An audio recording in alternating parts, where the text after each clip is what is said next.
Welcome back, ladies and gentlemen, to another episode of Herb Sessions. I'm your host, Erbe, and today I have my older brother, the founder, Thick Guns Chris Erb. What's up, dude? Back on stage. Long time no see, dude. It's been a while. It's been a little bit, man. Summertime. Yeah. How you been? Oh, I'm good. Exhausted, but I'm Exhausted good. from what? Cheers. From you. Wait, what are you drinking tonight? Blatons, you can see it on that little bottle over there. Some Blatons and some Blatons, however you want to say it. That's Jameson how you say it. IPA. And you're drinking Jameson IPA? Yeah. Yum. Delicious. Go ahead and check out the other episodes. Everything is going to be exclusively on YouTube now. Even the audio version will be linked in the description. So click on it. The reason I'm doing that is just kind of a one-stop shop for everything. Instead of going to multiple places, it's all there for you. However you want to see it or hear it, it's going to be all on YouTube now. The link will be in my IG story. You can get it that way too. And it'll be on Facebook. I'm just trying to make it easier. Every episode, I try to find something a little bit easier for everybody with what little fans we have. Yeah, but they're the true fans. But they're cool. The good fans. So what's going on with you, man? Eat some Korean treats right there. Go to your local Asian market and get them. It's yummy. It's delightful. They are pretty delicious. And Mrs. Chopsticks is here with us as well. All right, chopsticks. But, dude, it was the last day in Utah. So Russ is done. I'm officially done with the University of Utah and Utah itself. And on to other things, other hospitals. See how it goes. Nice, man. Yeah. How you feel about all that? All that change again. I don't want to move. Moving sucks, dude. Yeah. Yeah, I don't like moving. You got a lot of stuff. Moving will suck. So, but you've condensed. Looks like we don't have much to take. So. Yeah, I got rid of my bed. I got rid of a lot of stuff from my apartment that I don't need, and going back to SoCal. See how that works. Yeah. Southern Cal, man. Yeah. What do you think about our hometown? Dude, our hometown sucks. Do you think it's always sucked, or is it just like we left the desert and it's just gotten worse since? I don't know. I haven't been there in almost a year, so I don't know if it's you any could better. sound like a lifetime. I've been there in almost a year. I don't know if it's any better or any worse. But let's see. You graduated in what, 2002? From college? No, from high school. Huh? High school, 2004. 2004? 4. All right. So from 2004 to now, though, you've seen the high desert change, right? You lived there for a little bit. Mm-hmm. Yeah, I wonder how it's excited about your job? Yeah, man, I hope it's fun. I just want it to be fun. The last job I had, no offense to where I worked, great experience, but it was tough, man. It was just very serious. Yeah. I mean, it's a serious job, but it was like, man, you can catch a break. You're worn out in like 10 minutes. So hopefully this one's a little bit more manageable. It's not a trauma one, which is nice. So well, that'll be good. Yeah, I hope it's better for you. I know Salt Lake isn't the easiest place to live, so especially going through COVID and all the riots and stuff when you're like on the front line of all that happening. yeah, I was right downtown where it was happening. Yeah, Awesome.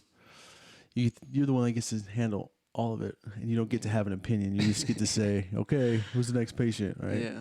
Yeah. Whether you agree with why the person's in there or not, you can't say nothing. You just have to be like, okay, taking care of you. Even though you just beat up a police officer or something, you know, I still got to take care of you. You just beat down an officer, so I don't know, man. Utah, we talked about this earlier. Probably the best few things that have come out of it are some of the people I've met. Mm. Yeah. As far as like coworkers and, you know, a couple people outside of work, job experience, and I got back into my. I was trying to think, what else? What else? It wasn't completely awful. And I got back into hobbies. That's about it. And I realized what I don't want out of work. How like hard I want to work. You know, do I want to do the travel thing as a tech? I thought about that. Yeah, just a lot of little stuff like that. Nice. Well, at least you got something out of it. Yeah, I got something out of it. There's a lot of other good things, but I'll keep that private. But yeah, for sure. Though there's a lot of other good things that came out of it, but everything else, man, you talking suck a dick, dude. Hey, you know what? It's not for everybody. So I don't think it's for anybody. I think it's just this whole state should be just flooded, started over. Explain why do you think that? Well, the religious aspect of this place is insane. Like, no offense to, you know, those who choose to be LDS or Mormon or whatever, but you could just feel. It just feels different. Yeah, you feel the suppression of it, even though you're not even involved with it. Mm-hmm. It's like, oh man, I don't know. I don't want any of that. Yeah. Yeah, the mothership's pretty hard up here, dude. If you're a part of all that. So. Yeah, the homeland is not. Man, you know, coming from two previous Mormon people, yeah, Utah has its this by no means is offense to anyone. This is just my opinion. You know, my opinion, Russ's opinion. It's just Utah's got their own set of rules, man. Their own rule book here, you know. Like, and it's all about keeping up with the Joneses and who can look better than who, and you know, and then yeah, it's just I feel like the mothership doesn't have the true followers here. No, you know, like you go outside Utah, go to California or whatever. Like, I mean, I'm not a religious person, but hey, those people are out there because they want to go. Like, they're there because that's something they like. Yeah. I don't know.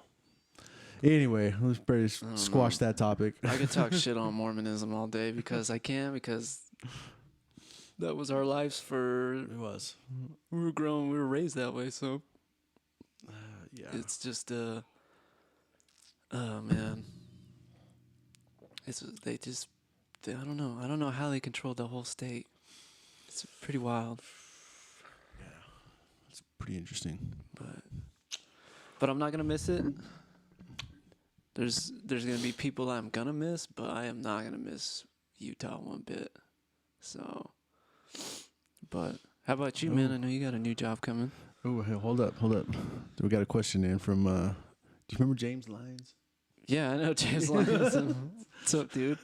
We're actually we're live on Instagram, we're taking fielding questions too. With our one follower, we got 2 followers. Well, I think Pranit's on there. I got 1. Question is for both of you: do you ever have any small type of guilt leaving the Mormon Church? Good question. Do I have any? Let's see. Do I have any guilt? Oh, hell no. No, I don't have any guilt at all leaving. It wasn't for me. I realized who I was as a person and the lifestyle that I wanted, and that had zero to, I don't know where I was going with that. You said zero calories? Coke Zero? Yeah, for real. No, I don't have any guilt leaving. That was my decision. I did it on my own. And honestly, I'll never look back and I'll never go back. There you go. I don't have any regret. At first I did because of Did you say regret or guilt? Guilt. Guilt. I did have guilt when I first left, just because our parents, when you wanna, make your parents proud, and you don't want to be a piece of shit and all that kind of stuff. Yeah. And they want to see you kind of turn out the way they did, because it did something for them. But that was the only guilt I have until I got older, and I realized that it doesn't really matter anymore, because they're going to continue the way they want to live. Mm-hmm. And, and for me to do that to keep them happy is kind of a weird thing. So I just realized that. Not anymore. At first I did, for sure, man. I felt bad, because that's just how you were raised. I think everybody goes through that a little bit. Yeah, I mean, until they find their own thing. But in the grand scheme of things, when you left the church, though, did you feel guilty about that? Like, no. Yeah. Nah, man. I couldn't wait to get away from all that garbage. I'm done with this. Get out. This is such bullshit. I couldn't wait to get away from that, man. Exactly. I could not get away. Oh, man. I mean, I couldn't wait. I don't miss it. I mean, the people are nice, but I don't know what kind of nice that is. If that's a genuine nice, or is there a trick behind them being that nice? I don't know, man. Yeah, I think it just depends on the person you are. Growing up, are they really being genuine, or is it just it's out of just habit and routine? Yeah. Just to make sure I say hi to everybody. Give me a brownie point for the day. Yeah. Type of thing. Yeah, so there's that. But I don't miss it. No. Dude, let's talk about your mission, man. Ooh. Talk about it. Talk about it. Every time I want you to talk about it, you always drift off on something else. No. Yeah. I told you plenty of it. Come on. All right. So tell us the story, dude. What was it like when you got the call? Are you ready for this? Yeah, man. I've always wanted to hear it. No, so let's start off with deciding to even go on a mission. For those who don't know who Mormon missions are, when you turn 19, right? 19, yeah. 19 for males, you go on a 2-year mission for the church. Yeah. And then that's it. You come back and then we come back and they want you to get married as soon as possible, blah, blah, blah. I mean, I don't get all people who are listening, don't get all defensive, because it's true. Anyway. So, no, I was always, like you, dude, we just lived a double life our whole lives, right? Up until we decided, oh, dude, this church thing is bogus. I'm just going to be myself. Mm-hmm. So, like, all teenage years, it was Friday nights, try to go to a friend's house, stay the night, Stay the night, quote unquote. And then, Sunday, go back to church and pass the sacrament and, be all righteous and stuff for one day of the week. And the rest of the time, you're just being told what to do, right? You're just, going along. You don't know any better. But, so it was growing up, it was always told us that it was either you're out of the house at 18 or you're on your mission. It's one or the other. So basically, you're out of the house. No, you're gone. Get out by 18. Yeah, please leave. So, yeah, I was scared, dude. I didn't want to go. Never wanted to go. But what were my choices? I was thinking the whole time, well, I could live out on the streets in my car or go on a mission and somewhat be taken care of. Didn't you end up living in your car at one point? Yeah, when I came back. Yeah. But what the fuck? It is what it is. But so I was like, screw it. I'll just make up a story and be like, yeah, I want to go on a mission. And so this is when you were 19? Yeah. What was the talk, dude? Did Dad come to you? Were you like, how did it start? I'm trying to remember. How did it come? Well, it was you turned 18 and there was the bishop of the church talking to you. You got parents. Hey, so when you going to go on a mission? When are you going? And I was like, I guess. I don't know. Soon, brother. Yeah. Soon, brother. Soon, brother. Soon, brother. And then, want to say it was like a few months. Dad was talking to me about it, like, hey, fill out your papers and turn them in. We need to get you going on this. You know how Dad is. We got to get you going on this. Get it done. Like, Yeah. it's like, I know how he is. and I don't know. All I remember is going to them one afternoon after school, and I think Dad was waiting for a decision.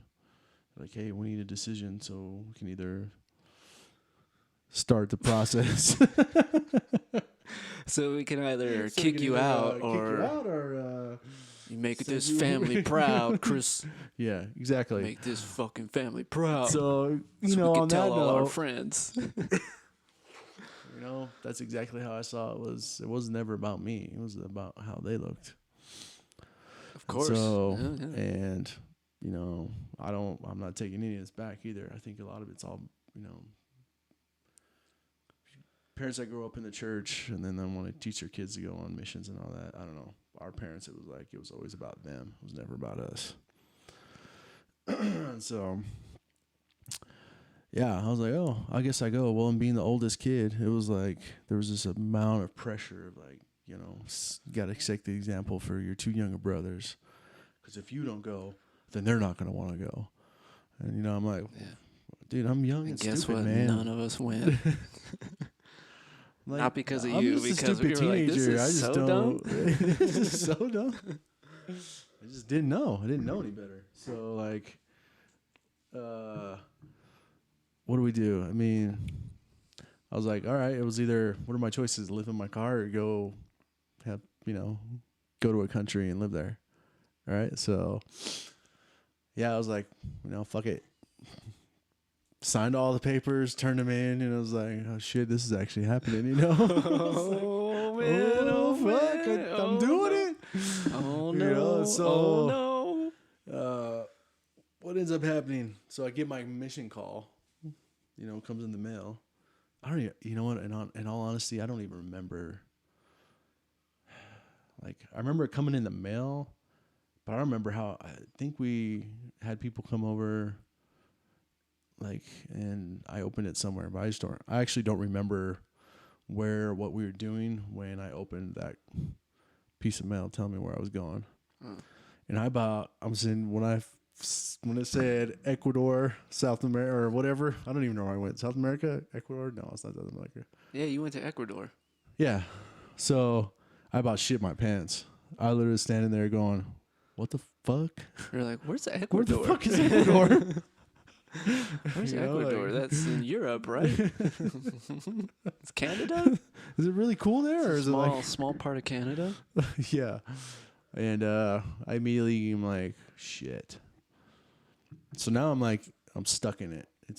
I'm either moving forward with this or I'm going to be the dude that says, I got my call, I'm not going. And I have to look at mom and dad and tell them that. No. I guess I'm just going to. And here's the shitty part. The more I think back of that, like, how, I don't even want to say scared. I wasn't scared, but how, like, maybe trusting, like, I'd rather go on a mission than tell my parents I don't want to go on a mission. Like, that thought process back then was, I was so scared of what would happen if I told them no, that I was like, fucking yes is the right answer, and I'm just going to go do it. Like, dude, the mind games, man, like, ugh. Yeah. So, yeah, I was all right, I'm saying yes, and I'm just going to go. I don't know what I'm doing. And I'm just like, fuck it, I'm going. And then I remember, like, the night before, we had everybody out of the house, we're having dinner and all that stuff, and I remember that night going, like, I almost bailed, dude. I almost got my car and just drove. I was like, I don't want to do this, but I know if I stay here, I feel like I'm going to get in so much trouble. Like, the shame and guilt of saying no to something. And so I was like, everybody had left, and everyone went to bed, and I was sitting on the couch, and I was like, I was just going to grab some clothes and be like, fuck, I'm just going to drive.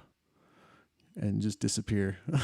Like, just be done. Dude, I'm glad you didn't disappear. Because I was like, I don't want to deal with mom and dad.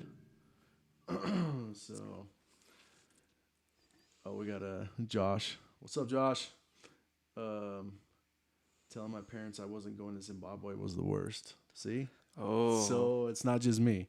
Like. Oh yeah, that's cousin Josh. That's cousin Josh. Yeah. Hey, man. Hey, good to see you, buddy. Love you. Yeah, dude. When I went and visited Josh, he told me about when he got his call, and he went through the same motions you did. He's like, I'm going to Zimbabwe. What the fuck are you sending me to Zimbabwe? Why? He's like, why am I going to Zimbabwe? And then he told his parents, nah, I'm not gonna, not feeling it. Because he told me, he's like, I never had that like spiritual, and of course, Josh, if I'm speaking wrong, I'm sorry, this is recall here. He said, I didn't really feel like that spiritual feeling you were supposed to feel when I read the calling. Oh, see, I was the same way. And he's like, I didn't feel it. I was literally. It didn't make any sense. I think I had my mind already made up that I didn't want to go. So when I read the paper, like I had no feelings towards it. Yeah. My feelings were, okay, where am I going? And oh shit, like what do I do with that? And like again, it was one of those mind fucks of. I read, like literally think about this. I mean, you know, we got James on here and you know Josh. Like at that age and time, like you're 18, 19, you just get out of high school. You know, you're vulnerable to everything. Yeah, you're like trying to figure out what you want to do in life. You got religion being thrown at you one way. You got life coming at you now. Like you have to survive on your own. But then you have this one entity of religion telling you, hey, at 19, you go out and you teach our gospel to everybody. Okay. What? I'm still trying to find porno mags, dude, and hide it from my parents. You want me to do what? Porno mags, but I'm still trying to bust nuts. You want me to do what? For the Lord? For the Lord. Give me a break. So. Oh no. Yeah, man. You're just exactly what you said. You're vulnerable, and I think you're also scared. If you don't want to admit it, I think you are anyway, because that process of I want to please my parents and my family, I want to please my church, and then that other side telling you like, dude, you know this isn't for you. Like, what are you doing? Yeah. Type of thing. It was, in my case, anyways. Like, I know I didn't want to go. Like, I didn't want to go at all, but I also didn't want to disappoint and, like, bring shame to the family type of thing, you know? So what happened? So you got your call, so you went? Get my call. Yeah. You get your call, and you're like, oh, fine. Fuck. All right, I guess. Right. I'm out of here in, like, 2 or 3 months. I'm doing this. Mm-hmm. And then it was time to go, dude. Drove up to Salt Lake. Or Provo. He dropped me off. Dude, what was the missionary place like? What is it called? The MTC? Missionary Training Center? Yeah. MTC. I think it was fine. It was a lot of dudes? Lots of dudes. Lots of dudes. Just so much sausage. So many hot dudes with tight pants on. Oh, yeah, dude. We all shower together every morning, every night. You know, all checking each other out. Is it shared showers? Yeah, man. You got the tree showers, bro. What? Like high school? Yeah.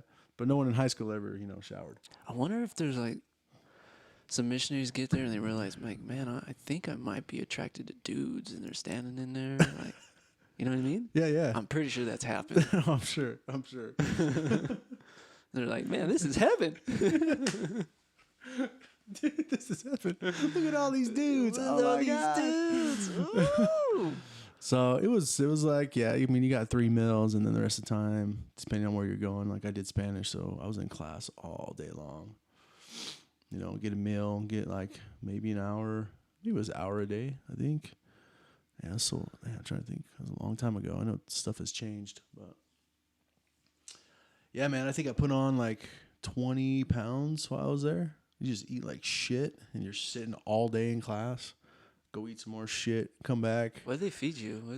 What was it? I mean, beans and rice? Nah, it was like decent meals, but I feel like it's just cafeteria food, you know? Like just a shitty cafeteria food. Yeah. Yeah. And cookies and sodas and drinks, and you're like, fuck, dude. Wait, they had sodas with caffeine in it? No. Diet sodas?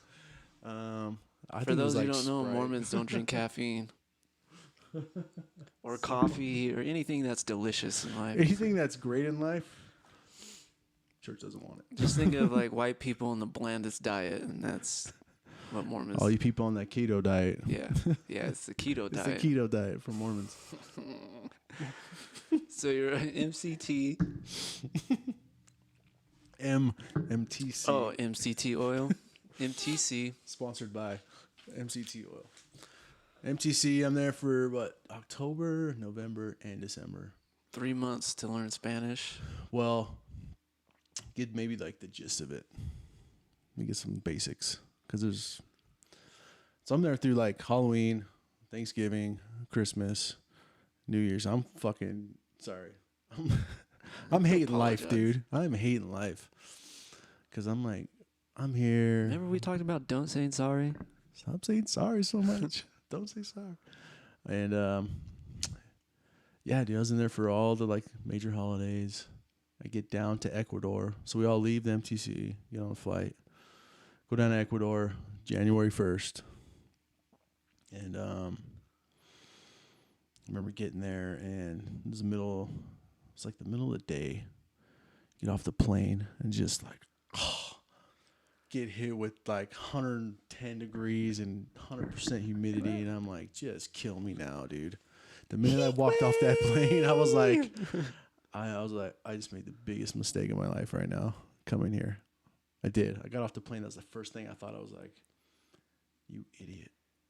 You should not be here. Imagine if you went to Zimbabwe. Imagine if cousin Josh went to Zimbabwe and he got off the plane. He's like, oh, fuck. What do they speak over there? Real. The click language? They do. I think there's like, I remember my there. buddy of mine had like, his friend went to, I want to say like South Africa, but he ended up learning 4 languages while he was there. And one of them was that like click stuff, dude. No. And he started just like, dude, that shit's kind of dope though. I would be like, dude, what? It's But like no, to your point, like you song. get off the plane and you're like, fuck, why am I here? Oh my God, dude. I'm on the other side of the world right now. I mean, I wasn't, but you know, like, what do you do? What's it like over there? I've never been. Is the airport okay? I mean, actually, yeah, it's actually pretty big. Yeah. If I remember correctly. But you were just living in villages? So the area I went to was called Milagro. So I think that's like Spanish for miracle, I think. Anyways. Wasn't a miracle? It was not far from it. And we had to jump on a bus and drive like 2 hours to this little tiny town. And I get there, and they drop us off in the city. And like when I say city, I mean like there's some buildings, and you know, people kind of try to sell their own shit, like little markets and stuff. Yeah. And so I go up, and we actually were in, you know, the time we were there, or time I was there, I want to say an apartment, but it was just like a concrete slab with like a bathroom. Like there's really no kitchen or anything. Like a hut? It's just like it's like it'd be like this room right here, just concrete, and like place to go to the bathroom, all bidets, and only cold water. There's no such thing as hot water down there. I'm not mad at the bidet. So what'd you get out of the story? The bidet, yo. The bidet is the way to go. By the way, check out mytushy.com for all your bidet needs. That's mytushy. Game changer. Game changer, mytushy.com. You don't wipe your butt anymore. Watch that piece. Bidets are the way to go. So you got a slab of concrete, and your partner was like, you can't put your stuff here, here, and here. You can have that little corner over there. We had 2 beds. We had 2 fans. Oh, man. Sounds bad already. It was, dude. It was hot. 2 beds, 2 fans. And you're big too, like not fat big, but you're muscular, dude. You run hot. I do. I'm run hot. I run hot all the time. Have you heard the theories behind hot dudes that run hot? They usually tend to have more girls. Well, that's for children, true. For children. Oh, is it? For children. Oh, anyway. That made that. So 2 fans, 2 beds, a slab of concrete. 2 beds, whatever. Slab of concrete, bathroom, And that's it, man. And then I wake up the next morning. But what did you use to cook?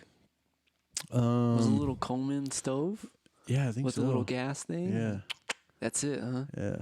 Fuck no. You know, and you couldn't eat meat down there. Couldn't eat the meat, and you couldn't drink their water. Like, you had to buy fresh water every day. What's up with the meat? Even if you cook it, you can't eat it? Nah, because just different bacterias and different in their meats, like 9 times out of 10 don't sit well with Americans that come down there.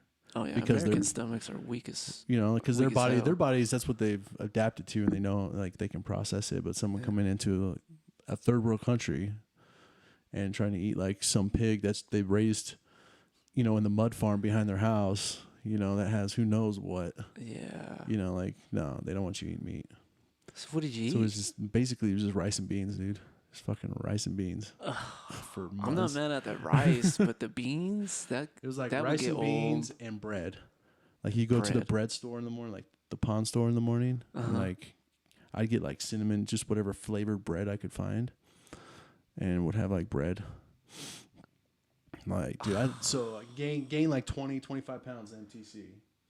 And then go down to Ecuador, and within 2 weeks, I lost 30 pounds, dude. I bet, dude. Not only is it hot, you're not eating. So I changed my clothes like 4 times a day, just sweating balls, man. You know me, like, I start walking fast, I'm sweating. I get down there, it's hot, it's humid, and I'm going through shirts like no other. Is there any more? And you mind pouring me some of that, good sir? Get the rest of it. Ooh, got a little bit. That's Blayton's, people. Blantons, Blayton's whiskey. Bourbon. Good shit. By far the best bourbon I've ever had. So you change your clothes 4 times a day. You lost 4 times. You lost 30 pounds. Lost the. And so I'm there, and I'm just doing it, dude. I'm kind of learning the language. Is the town? Is it like a dirt town? Oh, so dirt yeah. roads, That's what I meant to say. You so walking around and cows and chickens are everywhere. Oh yeah, everywhere. Everywhere. Yeah. Dogs, chickens, cows. Downtown LA, huh? Yeah. East LA. No, we get there, and I want to say, so from where we were staying to where we actually had to go, you know, knock on doors, was probably a mile. So we had to walk into this city like a mile away, and everybody in this area, I don't know how big it was, but yeah, their ground is the dirt. Mm-hmm. It's not there's no concrete. It's all dirt, and it's that like that sheeting, that metal sheeting, just shacks. Oh yeah, 10 shacks with just like, they divide the rooms and they sleep on the floor. And then the whole city's like that. And then there's areas where they're built up on like bamboo, for when the rain comes through. When it floods. Yeah, so it's built up on bamboo stuff.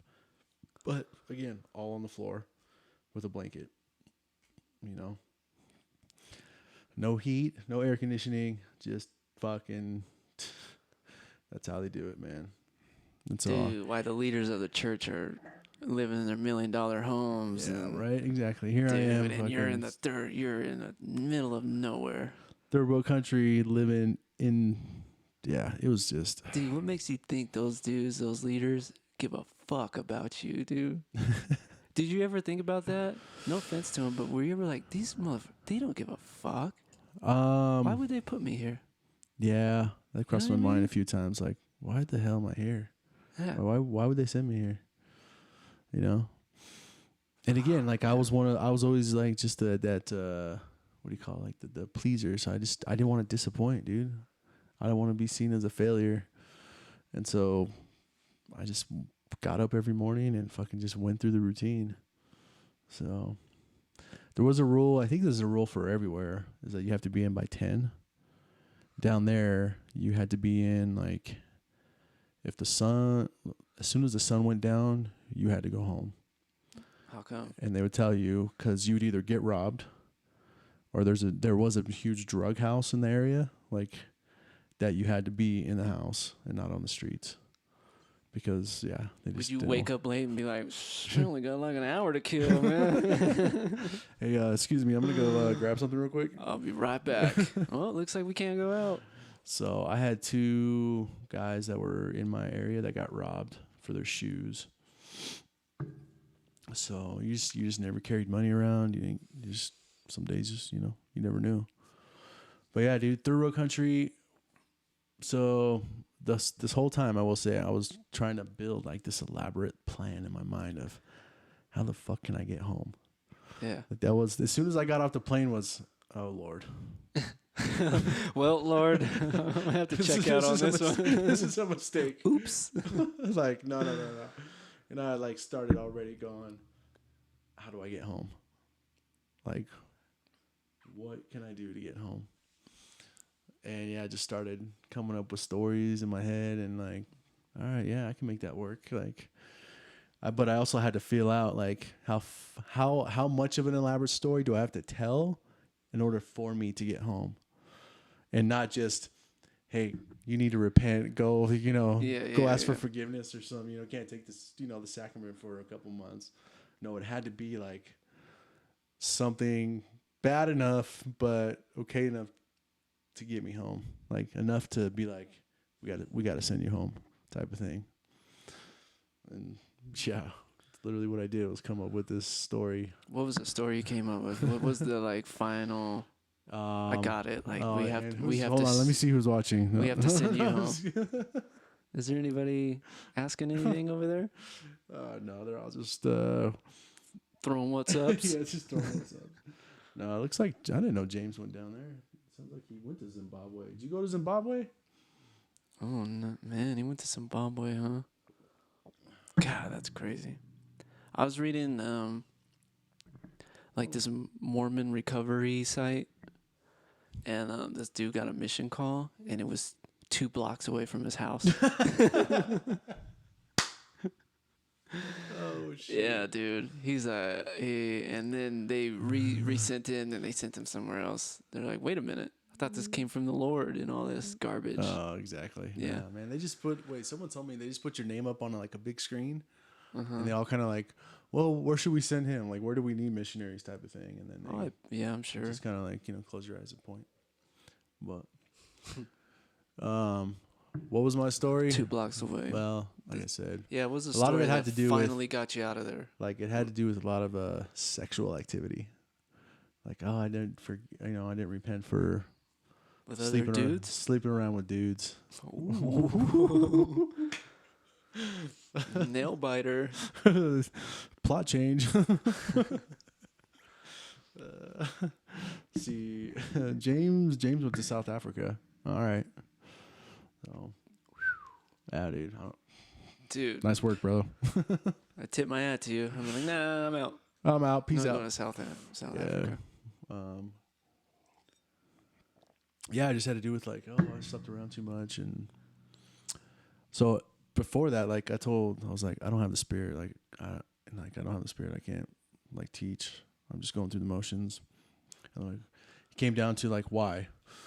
So I told him a little bit of a story. I'm like, okay, well, we got to check with the area authority over the southern region.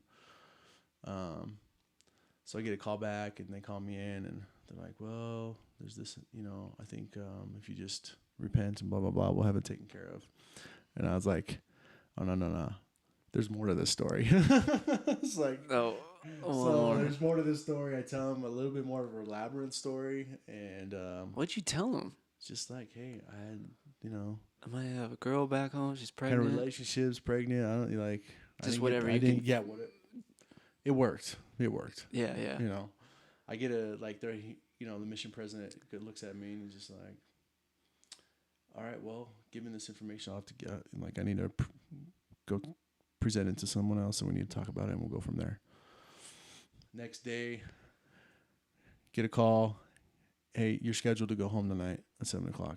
Be at the airport. Dang. They got rid of you that quick, huh? Just like that. Were you like, I was like, yeah. So there was this, and there was like, there was the happiness. I'm like, yes, I'm going home. But then there was like, oh shit. Fuck. I got to face. I forgot who I'm going home I to. forgot who I was going home to.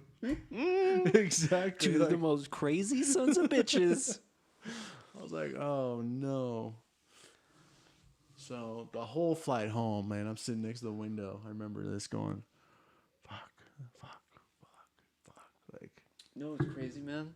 When I found out when you were coming home, so I forget his name, the cop guy, Pratt. Pratt, Pratt. brother Pratt, Yeah. came to our house and he's like, "Is your dad here?" In his cop voice, like I'm like, "Yeah, he's in his office, man. He right in there." Really? I didn't see. I don't know how any of this played out. Oh yeah, at yeah. home. This is how it played out, All dude. right, so this is good. I was working. I was doing something on my car.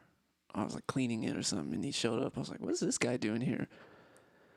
And I could only think of one thing too. I was like, "Something happened out there.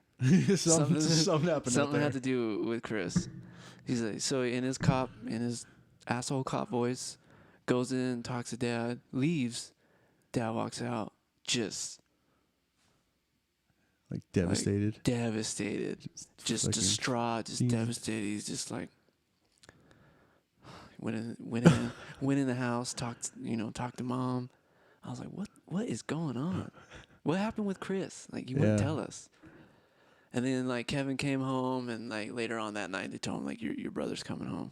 I was like, okay, so he's coming home. Sweet, he's coming back. So what happened? It didn't work out, or just, he never told us what the deal was. Yeah, I don't think he even knows. I don't think he knows either. He doesn't know to this day why he home. got sent home, but I got sent home. Yeah. So. And that's when that dude started like pulling the trigger on a lot of things with us. He got annoyed as hell. You got really, when you came home, I remember you and I shared a room, and you were still kind of involved with the church a little bit, and you would like wake me up to pray like 5 a.m. I was like, okay, like, okay, whatever, Chris is here, cool. And then I remember he told you had to leave, or no, he didn't want you in the house, so you lived in the shed for a little bit. And then after that, it was kind of a blank. Yeah, I don't know what you were doing after that. I think a lot of it I shut out myself too. 'Cause every time I try to think about exactly what happened in that little time frame of me coming home, and then how like everything else played out after that, like I also remember I don't think I was home for more than a couple days. Yeah, you weren't there long. And when I had that talk with Mom and Dad, and they were just like, not sure how to handle the situation. I don't know. Dad's bishop. He's like, I don't know how to be a father and like separate church. And I'm like, dude, you're my dad. Hello. Like, you don't just know how like to be a father. Come on. Love me for who I am, type of thing. And then them asking me to like go find a place somewhere. I was out the next morning. That pissed me. I'm like, a church that preaches family and love and all that shit comes first. This is far from what I've been taught. Yeah. And so that's when I started. I left. Was sleeping in my car some nights. Was sleeping at friends' houses. Stayed with Troy for like 2 months, maybe longer. Then ended up at grandma's house. Dude, I was all over the place, man. Just like trying to find work, money. Like life could have gone two really different ways at that point of coming home. It could have gone into like just bad, or got me to where I am now. But like, I feel like where Kevin's at, I could have gone down that road very easily. I think we all could have. Like just being where I was in life. I had nothing, man. Like, I had a car. I had nothing, dude. Like, having to beg people to stay at their house. Hey, can I stay at your house tonight? Like, the worst, dude. It comes back to you're what? I was 19. Yeah, dude. 20. Like, you don't know. Like, you're young. You're still dumb. You're stupid. You don't know what you're doing. So, yeah. And then, I just kind of went back to kind of living that double life of just trying to please people and because I didn't want to feel guilty or shameful about what I was doing. So it was always about pleasing everyone else to make everyone else look good, even though I was like just beating myself up every day, just having that internal boxing match every day. Damn. So, but I always come back from, I think that's why, I guess, I don't know for me and you, but like we're pretty content with the basics of what we have. Yeah. We're like not extravagant. We can go get into debt and buy as much crap as we want, but like we're simple. Like we can live off bare minimum shit. Yeah. So I've always, when I was there in Ecuador, I'm like, man, if everyone could come live in a third world country for a week with nothing, how much more appreciative you would be when you came home. Yeah. Like just the simple commodities of like toilet paper or hot water. There's no such thing as hot water down there. Ooh. Like it's cold. You take a cold shower every morning and night, dude. Like you get it for the days. Like you jump in there real quick and you get out. It's hot down there anyway, so it probably felt great. It's like, yeah, cold water. So yeah, it's just, yeah, man, I came home and I was so, what's the fucking shitty part about it too is I like think about it.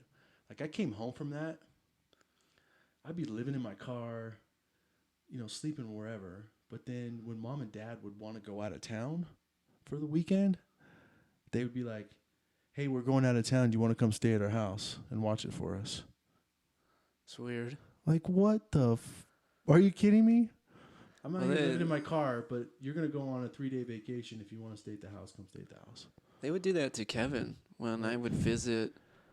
They're like, Kevin was living in not the one shed we all lived in, but the other one, the far back one. And I would come over. You didn't live in the far back one? Straight out the house? No, I never lived in that one. I lived in one. Oh, see, I only lived in that one. I didn't live in the other one. Yeah, I lived in the other one. Me and Kevin shared that one for a while. You shared the shed? Yeah. Are you kidding me? Yeah, he would come home just hammered. Oh, my gosh. I didn't know that. I would have to put him to bed sometimes. I had one experience with Kevin, and I was like, he would knock on it like clink, clink, clink, clink, clink. I'm like, all right, man, let him eat.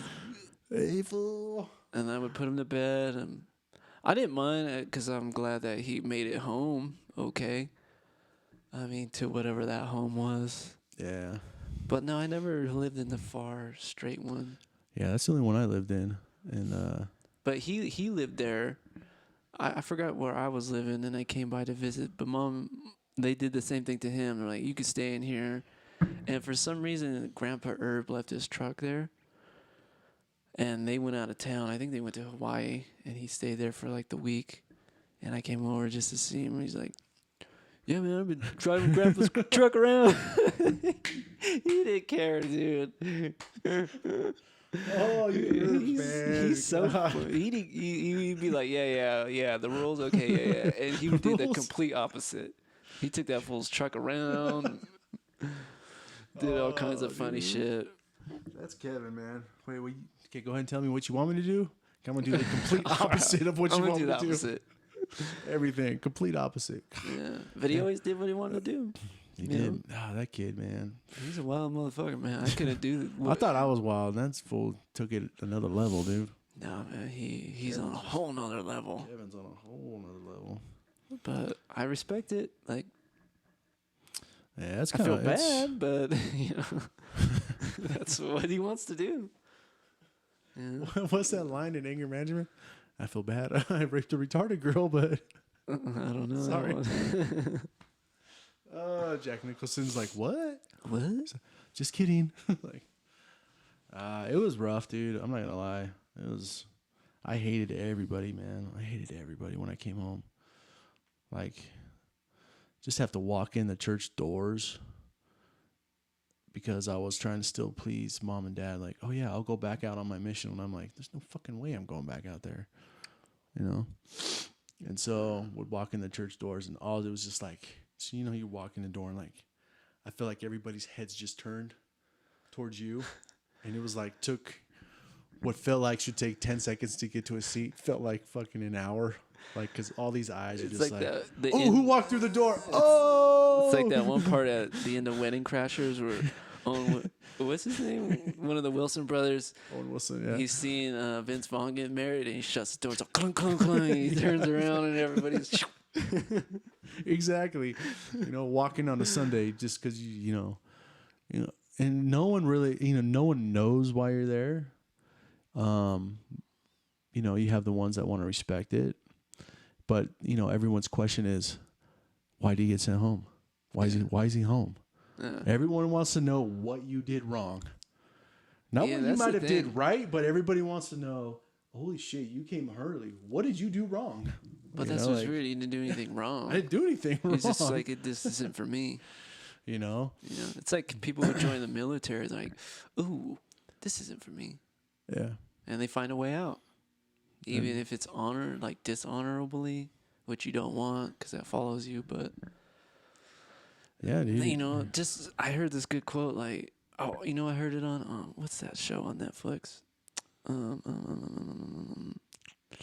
the football show. Oh, what's that called? It's not Friday Night Lights. It's that other one, right? No, It's that other one. Last Chance U? Last Chance U. Yeah, Last Chance U. And Coach Brown said, everywhere is not for everybody. Everywhere is not for everybody. And I was having a tough time in Utah. I'm like, man, I just, everybody's like, give it a year, you got to give it a chance, give it a, but deep down inside, when you know something isn't for you, you just, Yeah. And you're trying to sit here and fight it, and when you shouldn't. If you're fighting too much, it's like, the hardest thing for human beings is always to be honest with themselves. Mm-hmm. They want to fight it all the time. That's the thing, our natural human tendencies is like, when we see something that we like or draws our attention or grabs our energy, like if it goes against our own rules, our own religious stance, but for whatever reason it entertains us, it makes us, we're drawn to it. Like, we're immediately scared to go to the things that make us happy or draw us to it in fear of we're going to hurt this person or we're going to feel shame for myself or whoever, when in reality, that thing that makes you happy is for you. It's part of your life. It's what, keeps you going, drives you every day. Like, stop fighting it and just enjoy that thing that's making you happy. Now, I mean, that could go a lot of different ways. Yeah, that could be a lot of different things. I'm just saying though, but it's weird, man. It's weird. When I heard it, I was like, damn, man, he's right. Not everywhere is for everybody. Like, Utah is fucking just not for me. I gave it a shot. Man. Yeah, I'm ready to get out of here. Definitely gave it a shot, but it's not for me. Do I want to say where I'm going back to is for me? Probably not.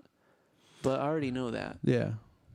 But right now it's kind of a Band-Aid till I find what I want to do is a travel thing, so I can move around and check places out. And right. If I'm not feeling it, then I can. It's weird, man. Leaving the hospital is like, and not coming back is like a cool feeling. I want to keep that going.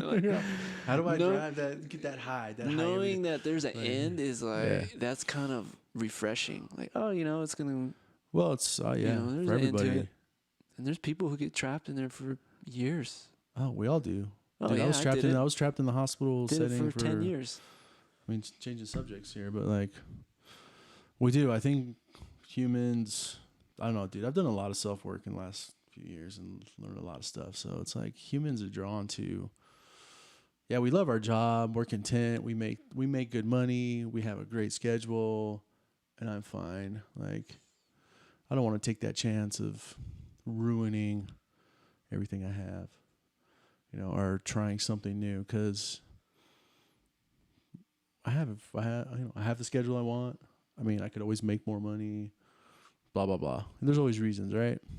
I'd say it's not a bad thing, because I think there's a lot of people that are very content with what they're doing in their life, but it's the ones that are taking chances, like yourself or me. I mean, even leaving, not having a job, going to a job, and then taking on a traveling job. And it's like, well, I know what my end goal is.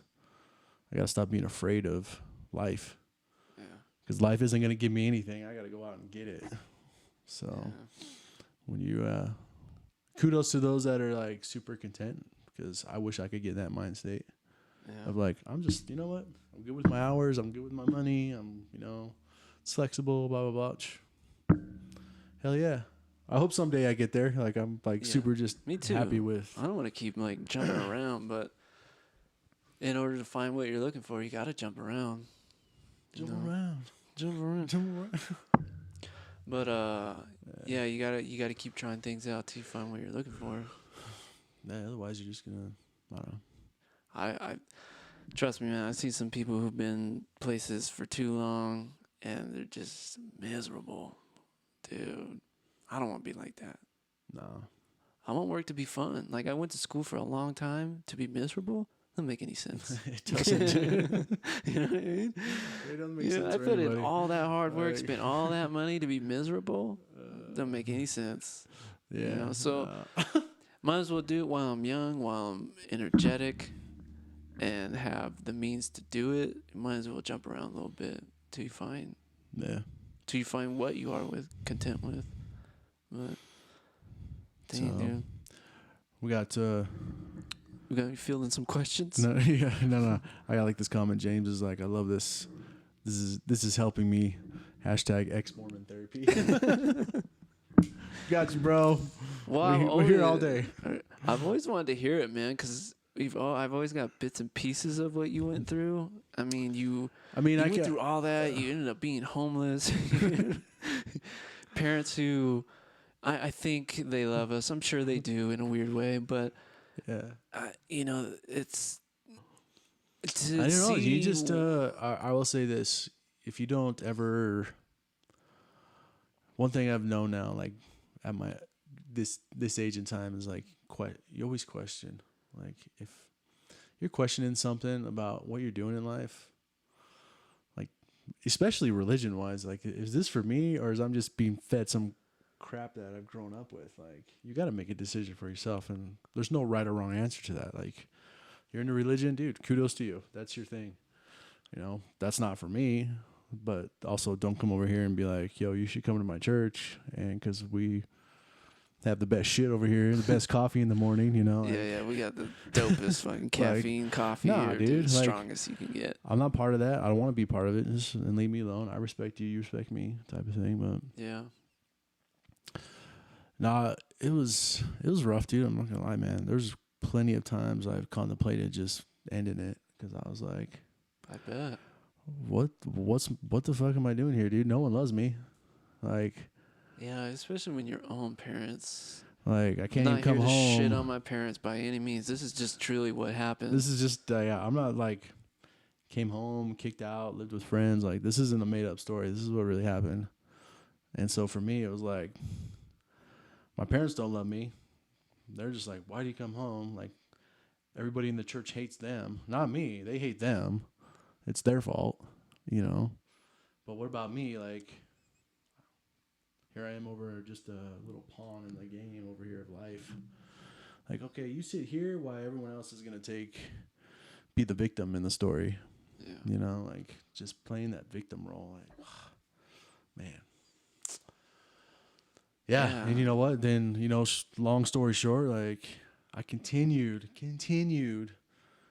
got married in the temple, continued to go to church. We're going to have to explore the temple next time. That one's an interesting one. Married in the temple, continue to go to church, have kids, and then get to a point of like, fuck all of this. This is like, I can't do church. No, sorry, I'm done. This is not me. And then we lead into, I end up going to a show with you, a reggae show, and life started going in another direction. I'm telling you, man. Like, yeah. Yeah, you know what book I read that really, when I went on my rampage with it, I read this book by Lee B. Baker. Check it out, folks. Lee, L-E-E-E, B. Baker. It's called Mormonism and False Pretenses, I believe that's the title. Hmm. Dude, this guy was an ex-Mormon, ex-military, and his job was to collect intelligence. Mm-hmm. So this guy was thorough, like thorough. Interesting. And he took parts of the Book of Mormon and he showed plagiarism through the Bible. Like he shut Mormonism down like instantly. I feel like you can shut most, if all, religions down pretty quickly. Yeah, but you can. Like I said, people need something to hold on to, or they need something to work for, or be part of. They just need something bigger than themselves, right? Whether So we're all children. We're all wired that way to just something that makes us feel good or happy, or something to work for. Like we're all drawn to something that just gives us purpose in life. Yeah. Like there's a reason why I'm here, whether that's religion, whether that's an athlete or whatever. I have to know why I'm here. There's got to be more than me just waking up, doing nothing, going back to bed every day. There's got to be more. You want to know why you're here? Here we go. I'll tell Next you why. time on Herb Sessions. I'll tell you why everybody's here is because a boy and a girl met and want to have kids, and now you're here. Oh, okay. Thank you. I'm glad you kept it that simple. Well, it is that simple, though. Listen, like one of the craziest things I've heard, ask anybody that ever asked that they wanted to be here, and they'll tell you, like, I didn't have a choice in it. Nobody had a choice in it. You're just here because you're the byproduct of two people that wanted to have children. So it really is up to you if you want to make something of this life or if you don't. You know? Yeah, for sure. If you want to find purpose, meaning, whatever it is, it's really up to you. And if you don't think there's any purpose or meaning, then that's on you too. But I think religious wise, what the heck is going on here? You have to close everything out. So close it all the way out. He's trying to close out his phone and bring it back up. There you go. Now bring it back up. Oh, you a smart cookie. Yeah, I know. Sometimes I say smart things. Did you get it? Yeah, we good. We got people saying, get back on live. All right. So, yes. Let's see if this works again. It'll work. But yeah, that's it, man. That was it for me when I told Mormonism Adios when I read that book. And I know you were feeding me like a lot of anti-Mormon books. It's not even anti-Mormon. It wasn't anti-Mormon. Don't ever say anti-Mormon. It's the truth about why Mormonism is not true. It's the truth. You know? And this was well thought out research. Like you can go back and if you wanted to find where this dude pulled it from, you can he laid everything out to a T. It wasn't like he made it up. It's been out there in the open, and he just put it together for you to realize, like, what am I really like believing here? All right. He didn't. It's not anti, and that's what Dad told me because I gave him the book. Well, Dad, look, man, like, you might want to check this out. And I didn't approach him aggressively. I was like, you might want to check this out. I'm not sure if you even know what's going on. Wait, behind the scenes, where this all came from, dude. I gave him like a packet in an envelope. And I found it on my doorstep on the next day. He's told me it was anti-Mormonism. Did he write out? Yeah. All written out, 2-page letter in a little envelope taped to your... No, it was everything I gave to him, even the book. I found it on the doorstep next day. Oh, yeah, dude. Where I was living. There is zero reasoning with that man. It wasn't to like pull him away. I was like, I just want you to feel like you know what you're talking about. Yeah. Because if I can find it and be like, wait a minute, and I approach you and you can't have the answers. No, I mean... It's just being more well-rounded. You can still believe it, but like, I don't believe in this book, but I read it. Josh wants to know what book. Lee B. Baker. Lee B. Baker, Josh. It's called Mormonism and False Pretenses. Yeah, give me if you get that, let me know. If not, text Russ. I'll send him the link. I'll link it in the bio. But yeah, man. But yeah, it's because like I said, it comes back to everybody's got just wants to hold on to some purpose. I need something that just gives me hope for this life. So religion is the top thing. It's probably the number one thing still. Oh, yeah, dude. People just flock to rightfully so. Flock to religion. It just gives them something to. There is somewhere I'm going after I die. And you know what? For some people, it really works. Oh yeah, dude. Like I said, I don't knock it at all. There's some cousins who are still really involved with it, and I thought about the other day. I was like, if they didn't have it, they would probably be. Yeah, maybe it worked for them, and I'm glad it did. No, that's what I think. It works for a lot of people. You allow people to, dude, if it works for you, great. Yeah. It didn't work for me. Yeah, it didn't work for me. I'm gonna support you, but I hope you support me, but not make me feel like an asshole because I'm not part of what you're doing. Sure. You should treat me like a normal human being. Yeah. Yeah, it just didn't work. It didn't work out for me. So and I researched. Here's a question for you. A lot of them too. Because I found this when I moved here to Utah. Do you feel like you get treated differently if you're not Mormon here? No, I feel like you get treated if you're not from here. The moment I told people I'm from California, they were like, I'm done. I'm done talking with you. Yeah. Conversation over. It's weird. It wasn't even the religious thing. Because I work with people at work that are very LDS and things like that. Yeah. Super nice, super very loving, caring, nice people. But the moment I told them I wasn't from Utah, different game, man. Yeah, dude. See, I swear they're that's ew, you're not from Utah. People come here to Utah and you start talking, and they're like, get into a subject, and they're like, wait a minute, where are you from? You tell them, they're like, oh, you slum, go over there. Yeah, it's not even not even the fact that you're Mormonism. It's if you're not from here, exactly. The conversation is different for sure. Yeah. Dude, I remember when I first moved here, I still have my California plates. I kept getting ticket after ticket after ticket. All right, so. Parking tickets. And I would go up and down the row when I would look at my ticket. I'm like, how am I getting this ticket? And no one. So I would look up and down. Everybody else is from Utah. I'm like, nobody else got a ticket but me. But this California bastard. Just because I have California on my plates. It's true, dude. Yeah. When I first moved here, they hunt you down. I got 4 tickets within a week. I got 3 within 1 week. That was $100 and something bucks.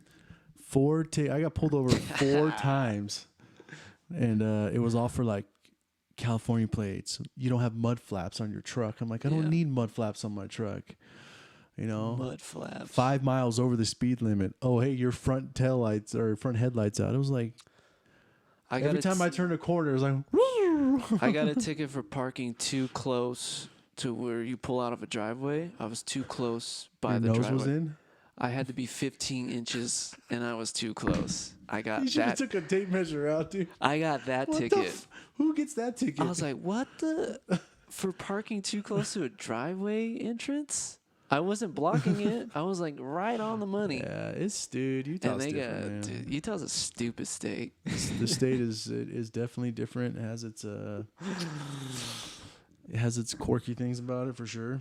But apparently, it has the second gayest community in the country. Downtown SLC, crazy. Man, they got the gay community. The gay community is huge down there, dude. Which still accept that, but I can't park close in a driveway and I get a ticket.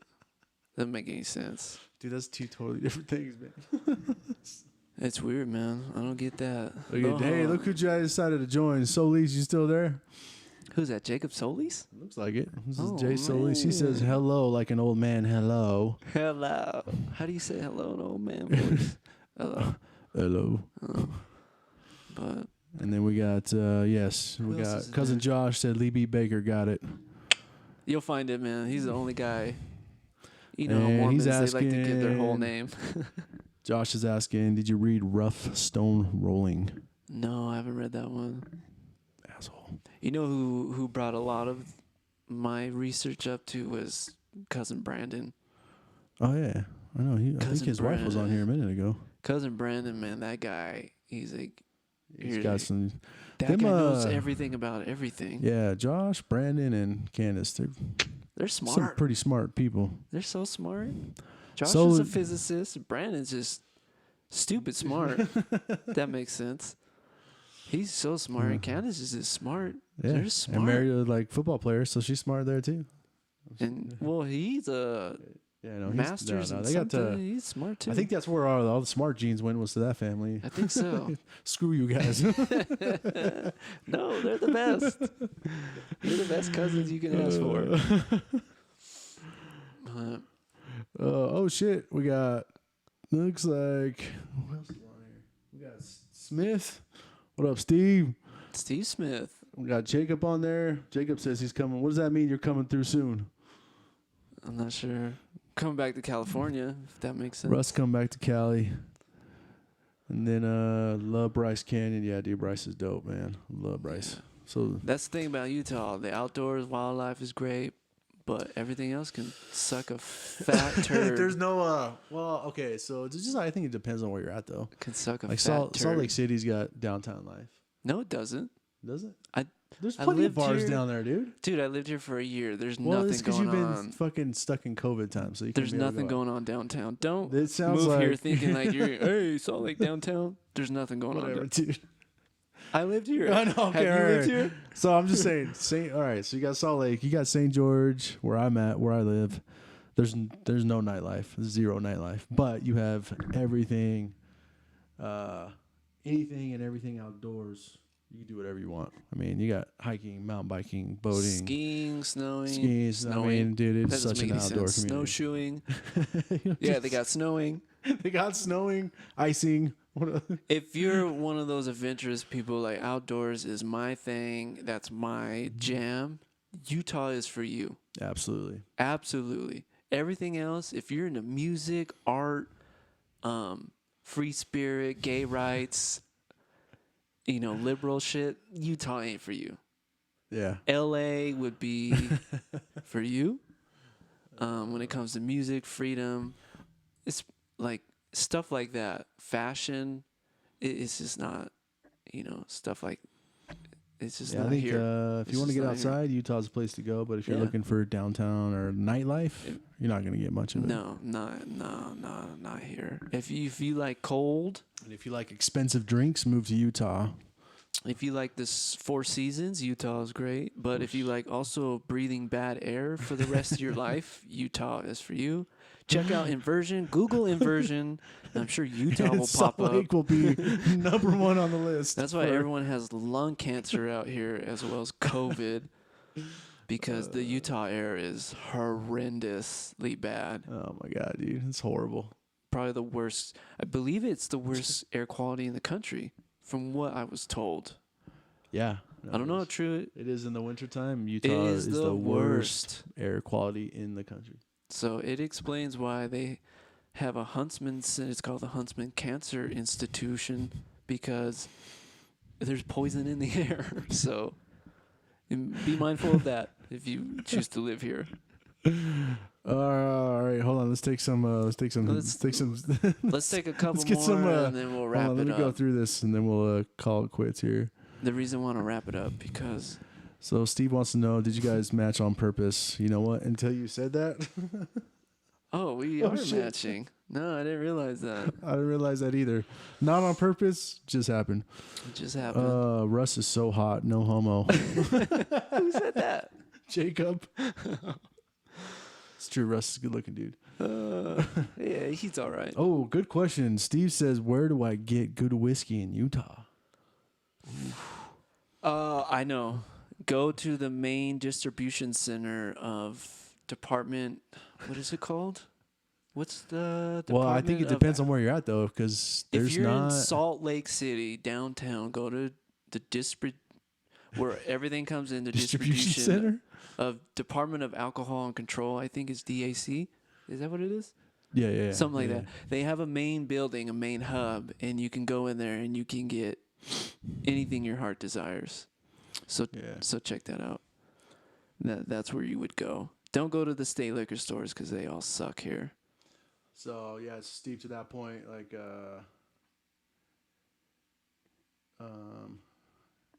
wait. Oh, liquor stores. Yeah, there's only state liquor stores in Utah.